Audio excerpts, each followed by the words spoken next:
మనకు financial minister finance minister Nirmala Sitharaman గారు కాదండి, lady. లక్ష్మీదేవి. అచ్చా, ఓకే ఓకే. నెక్స్ట్ Education చదువుల minister. తల్లి సరస్వతి. సరస్వతి దేవి. శక్తికి రూపం దుర్గామాత. దుర్గా. అన్నం అన్నపూర్ణేశ్వరి. భూమి భూమాత. ప్రపంచంలో తల్లిగా ఉన్న ఏకైక దేశం భారతదేశం.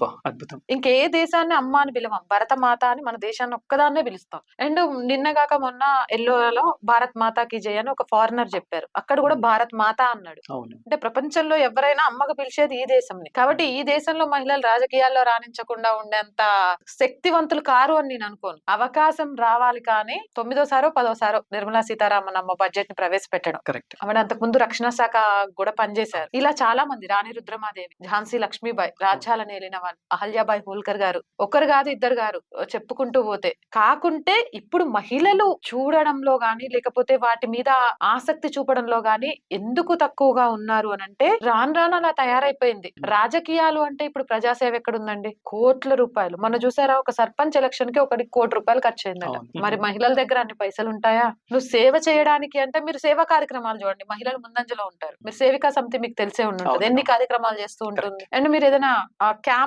పెట్టినప్పుడు కూడా చూడండి, మహిళలు చాలా పెద్ద ఎత్తున ఉంటారు, సేవ చేయడానికి ముందుంటారు. కానీ రాజకీయ, అసలు ప్రజా సేవ చేసే రాజకీయం అని పడిపోతూ వ్యాపారంగా రాజకీయ వ్యవస్థ మారుతున్నప్పుడు అలాంటి వ్యాపార వ్యవస్థ కేంద్రంలో అడుగు పెట్టడం ఎందుకని నాకు తెలిసి ఆలోచించి ఆగిపోతున్నారేమో తప్ప, మన ఆడవాళ్లకు మించి ఫైనాన్స్ మినిస్టర్స్ ఉండరండి బాబు. 10,000 తీసుకొచ్చిన భర్తకైనా 50,000 తీసుకొచ్చిన భర్తకైనా సంపాదించడమే తెలుసు. వాటిని అడ్జస్ట్ చేయడం మొత్తం ఇంట్లో ఉన్న ఆడవాళ్ళకు మాత్రమే తెలుసు. వాటిని ఎలా అడ్జస్ట్ చేయాలి, ఏం చేయాలి, ఏ పోపుల డబ్బాలో దాచిపెట్టాలి, కొడుకు కోసం ఎప్పుడు ఇవ్వాలి, భర్తకు కష్టం వచ్చినప్పుడు ఎప్పుడు ఇవ్వాలి, ఇవన్నీ ఆడవాళ్ళకే తెలుసు. సక్సెస్ అయిన ప్రతి పొలిటీషియన్ ని చూడండి, చాలా వరకు వాళ్ళ వైఫ్స్ పక్క నుండి నడిపిస్తూ ఉంటారు. ఆయన షెడ్యూల్స్ అన్ని కూడా వాళ్ళ వైఫ్స్ చూస్తూ ఉంటారు. ప్రత్యక్షంగా వాళ్ళు లేకపోయినా పరోక్షంగా ఒక రాజకీయ నాయకుడి సక్సెస్ లో వారి భార్య ఉంది.